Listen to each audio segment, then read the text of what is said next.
Hello everyone. इस video में हम रीट एग्जाम्स के लिए एसएसटी की शिक्षण विधियों की सीरीज को आगे बढ़ाते हैं।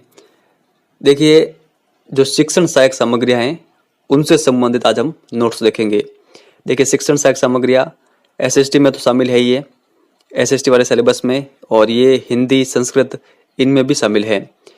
तो यहाँ पर आप अच्छे से पढ़ लीजिएगा। अगर कहीं पर भी क्वेश्चन बनेगा तो आपको इनमें से यहाँ से मिल जाएगा, चाहे हिंदी वाले सब्जेक्ट में बनो, चाहे संस्कृत में बनो, या फिर सामाजिक में बनो।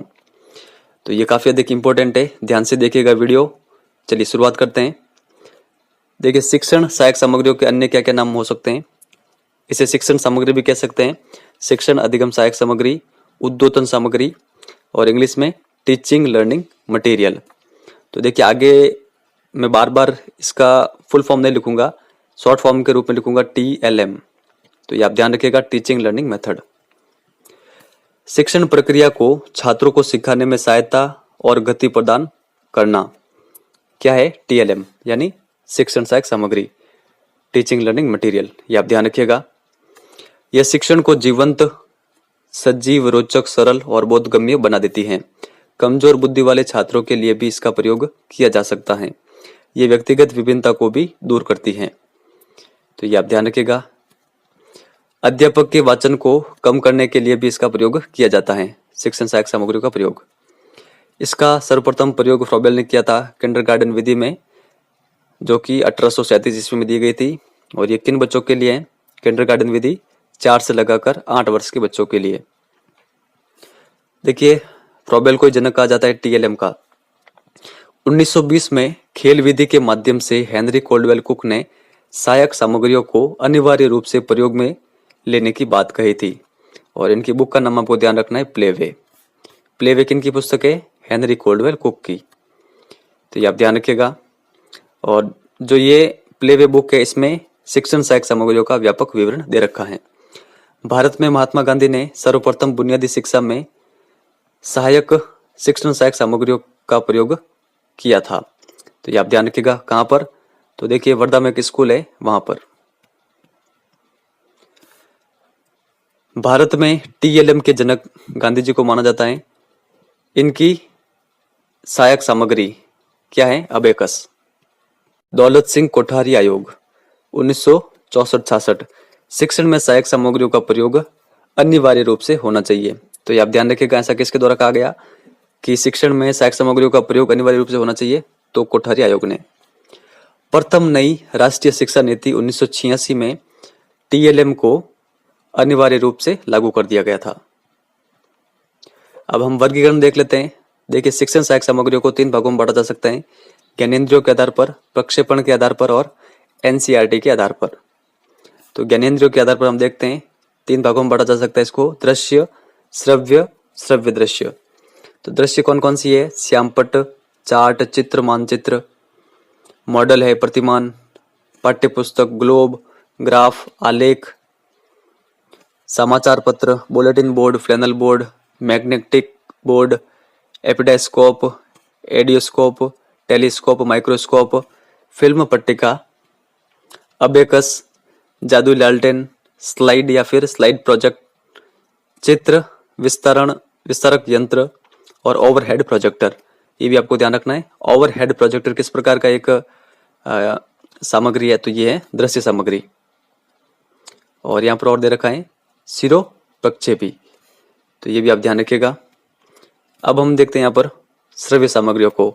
इसके अंतर्गत रेडियो है, टेप रिकॉर्डर, ग्रामोफोन यानी सीतावाद्य, लिंग्वाफोन, ध्वनि विस्तारक यंत्र, तुरई, माइक्रोफोन, वर्लिनर या फिर बर्लिनर, और चाबी वाली घड़ी।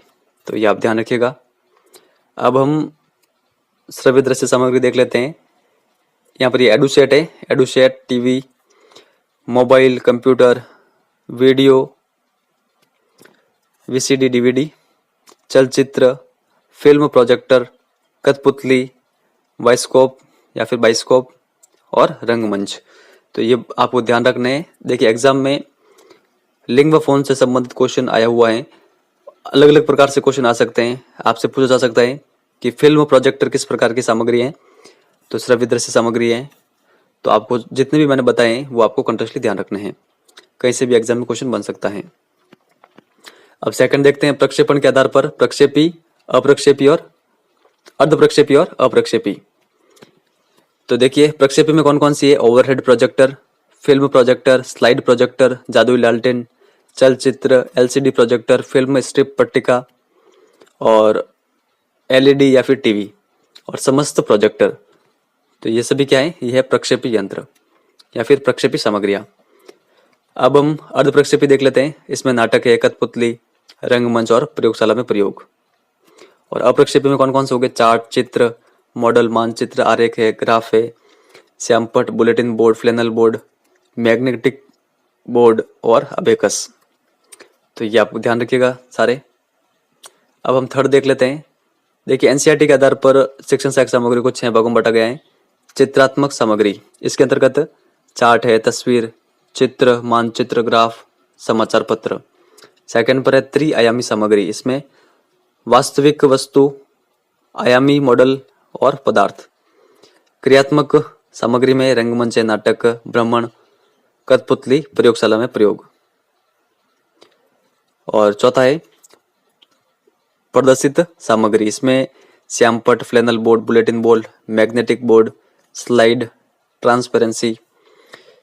फिर प्रक्षेपित सामग्रियों में मोबाइल है, इंटरनेट, एपिडाइस्कोप, फिल्म पट्टिका, रेडियो है, जादुई लालटेन है, समस्त प्रोजेक्टर। और दृश्य श्रव्य सामग्री में टीवी है, चलचित्र, बाइस्कोप, कंप्यूटर और वीडियो, डीवीडी। तो ये आप ध्यान रखिएगा एनसीईआरटी के आधार पर। इनके नाम भी आपको ध्यान रखना है कि 6 प्रकार कौन कौन से। अब आगे चलते हैं। देखिए शिक्षा में प्रयोग शिक्षण सहायक सामग्रियों का छात्रों का ध्यान केंद्रित करने में, शिक्षण के प्रति रुचि उत्पन्न करने में, ज्ञानेंद्रियों को सक्रिय करने में, अध्यापक के अत्यधिक वाचन को कम करने के लिए, ज्ञान को स्थायी बनाने में, शिक्षण प्रक्रिया को प्रभावी बनाने में, लक्ष्य को सरलता से प्राप्त करने में, अवबोध कराने में, छात्रों को सिखाने के लिए प्रेरित करने में और उपकरण को प्रभावी रूप से स्पष्ट करने के लिए शिक्षा में इसका उपयोग किया गया है। तो ये आप ध्यान रखिएगा। अब इससे संबंधित कुछ इंपॉर्टेंट पॉइंट है वो देखते हैं। अध्यापक का सच्चा मित्र किसको कहा जाता है, श्यामपट को। परंपरागत सहायक सामग्री कौन कौन सी है, देखिए पाठ्य पुस्तक और श्यामपट। फ्लैनल बोर्ड क्या है, इसका प्रयोग किसके द्वारा किया जाता है, तो छात्रों के द्वारा। बुलेटिन बोर्ड विद्यालय के कर्मचारियों के द्वारा इसका उपयोग किया जाता है। और ये कहाँ पर लगा होता है, जो हेडमास्टर का कक्ष होता है उसके बाहर। रेडियो का जनक मार्कोनी, टेप रिकॉर्डर का हार्मिक रे और ग्रामोफोन का एडिशन, लिंग्वाफोन का ग्राम बेल, वाचन उच्चारण संबंधी अशुद्धियां, लिंग्वाफोन। तो ये आप ध्यान रखिएगा। लिंग्वाफोन किस प्रकार का एक शिक्षण सहायक सामग्री है, इसका यूज कहाँ पर होता है, वाचन और उच्चारण संबंधी जो अशुद्धियां होती है उनको सुधारने के लिए। टीवी, इसकी खोज की गई थी, इसका आविष्कार किया गया था जेएल बियर्ड के द्वारा। कंप्यूटर संगणक चार्ल्स बेबेज। और भारत में सबसे ज्यादा उपयोग में लिया जाने वाला कंप्यूटर कौन सा है, मेन फ्रेम कंप्यूटर। मोबाइल का आविष्कार किया गया था कॉल्ट सेल के द्वारा। कठपुतली को यूएसए में पिप टेलर कहते हैं। चलचित्र का जनक दादा साहब फाल्के को माना जाता है। भारत के संदर्भ में ये आप ध्यान रखिएगा। अब हम थोड़ा सा डिटेल में पढ़ते हैं सभी के बारे में। देखिए सबसे पहले श्यामपट, यह परंपरागत सहायक सामग्री है। इसे अध्यापक का दाया हाथ या मित्र कहते हैं। तो ये आप ध्यान रखिएगा। अध्यापक अपने समस्त विचारों को इसी के माध्यम से व्यक्त करता है। श्यामपट का वास्तविक आकार कितना होता है, 4x6 बराबर 24 वर्ग फीट। श्यामपट पर लिखते समय अध्यापक एवं श्यामपट के मध्य 45 डिग्री का कोण बनना चाहिए। तो ये आप ध्यान रखिएगा। श्यामपट पर सबसे पहले बाएं किनारे ऊपर की ओर दिनांक लिखना चाहिए। अध्यापक को श्यामपट के बाईं ओर खड़े होना चाहिए। श्यामपट को बाएं हाथ से ऊपर से नीचे की ओर साफ करना चाहिए। संकेतक का प्रयोग बाएं हाथ के द्वारा से किया जाना चाहिए। चौक व डस्टर दोनों को एक साथ उपयोग में नहीं लेना चाहिए।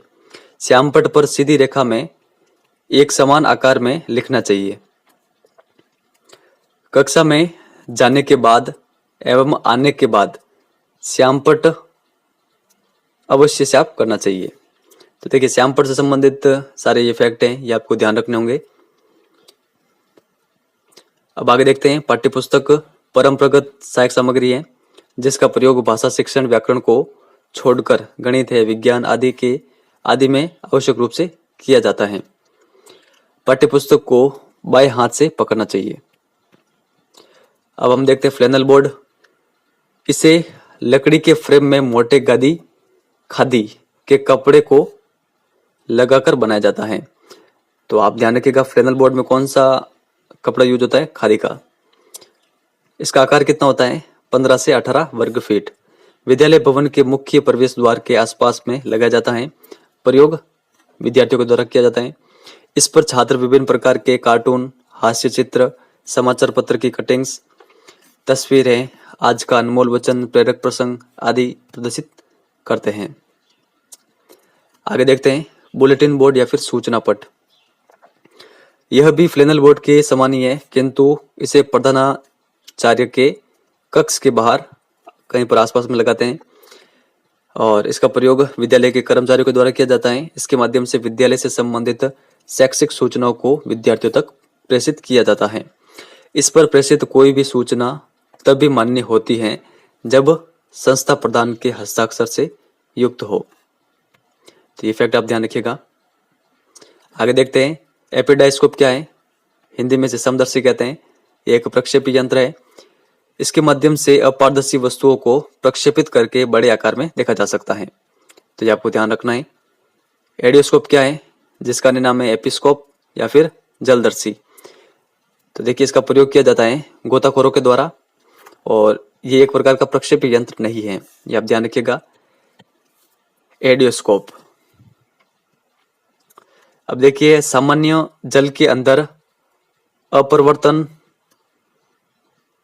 परावर्तन के प्रभाव को कम करने के लिए इसका प्रयोग किया जाता है। तो ये फैक्ट भी आपको ध्यान रखना है इसके संबंध में। टेलीस्कोप या फिर दूरदर्शी, इसका आविष्कार किया गया था गैलीलियो के द्वारा और जो ये टेलीस्कोप या फिर दूरदर्शी है ये एक प्रक्षेपी यंत्र न होकर ये दृश्य सामग्री है। इसका प्रयोग खगोलीय घटनाओं को स्पष्ट रूप से देखने के लिए किया जाता है। इसके माध्यम से दूर की वस्तुओं को स्पष्ट रूप से देखा जा सकता है। सूक्ष्मदर्शी या फिर माइक्रोस्कोप, इसका प्रयोग यहाँ पर किया जाता है मुख्यतः विज्ञान शिक्षण में। प्रक्षेपी यंत्र नहीं है, दृश्य सामग्री है। इसके माध्यम से अत्यंत सूक्ष्म वस्तुओं को स्पष्ट रूप से देखा जा सकता है। नेक्स्ट है फिल्म पट्टिका या फिर स्ट्रिप। शिक्षा के क्षेत्र में प्रयोग होने वाली फिल्म पट्टिका की लंबाई लगभग 1 या फिर 1.5 मीटर एवं चौड़ाई 35 मिलीमीटर के लगभग होती है। यह भी एक प्रकार का प्रक्षेपी उपकरण है, यह आप ध्यान रखिएगा। रील में छपे चित्रों को दीवार पर दिखाया जाता है। आगे देखते हैं यहाँ पर स्लाइड प्रोजेक्टर या फिर पट्टिका प्रक्षेपी यंत्र। तो देखिए एक प्रकार का प्रक्षेपी और दृश्य सामग्री है ये आपको ध्यान रखना है। सामान्यतः इसके माध्यम से फिल्म पट्टिका अथवा स्लाइड को पर्दे पर प्रक्षेपित करके बड़े आकार में देखा जाता है। तो ये आप ध्यान रखिएगा स्लाइड प्रोजेक्टर या पट्टिका प्रक्षेपी यंत्र के बारे में। ओवरहेड प्रोजेक्टर, देखिए हर बार एग्जाम में विभिन्न एग्जामों में देखिए इनसे संबंधित क्वेश्चन आता है, ओवरहेड प्रोजेक्टर से संबंधित। तो इसके बारे में आप ध्यान रखिएगा। इसे सिरोपरि प्रक्षेपी यंत्र भी कहते हैं। इसके माध्यम से पारदर्शी वस्तुओं को पर्दे पर प्रक्षेपित करके बड़े आकार में देखा जाता है। इसे सर्वश्रेष्ठ प्रक्षेपी यंत्र भी माना जाता है। जादू की लालटेन, देखिए जादू की लालटेन को मायाद्वीप भी कहते हैं या फिर मैजिक लालटेन भी कहते हैं, ये आप ध्यान रखिएगा। प्राचीन काल का ये प्रक्षेपी यंत्र है। इसमें विद्युत की आवश्यकता नहीं होती। इसके माध्यम से चित्रों को पर्दों पर प्रक्षेपित करके बड़े आकार में देखा जाता है। ये दृश्य या फिर प्रक्षेपी यंत्र है। तो ये आप ध्यान रखिएगा। वर्तमान में इसका स्थान ओवरहेड प्रोजेक्टर ने ले लिया है। अब हम आगे यहाँ पर जो श्रव्य सामग्री है उनके बारे में डिटेल में देखते हैं। तो देखिए, रेडियो का आविष्कार किसके द्वारा किया गया था? मार्कोनी के द्वारा खोज की गई थी 1885 में। और भारत में सर्वप्रथम आकाशवाणी केंद्र की स्थापना सन 1927 में मुंबई में हुई थी। वर्तमान में 74 शैक्षिक चैनल भारत में संचालित हैं। भारत में सर्वप्रथम शैक्षिक चैनल ज्ञानवाणी है और जिसका एकमात्र केंद्र जयपुर में है। वर्तमान में इसका स्थान टेप रिकॉर्डर ने ले लिया है। तो टेप रिकॉर्डर ने किसका स्थान ले लिया है? रेडियो का। ये आपको ध्यान रखना है। टेप रिकॉर्डर, तो देखिए इसका आविष्कार किसके द्वारा किया गया था? हार्मिक रे के द्वारा। ये आप ध्यान रखिएगा। इस पर कार्यक्रमों को रिकॉर्ड करके कभी भी सुना जा सकता है टेप रिकॉर्डर पर, और छात्र की प्रश्न करने का अवसर भी इसमें दिया जाता है।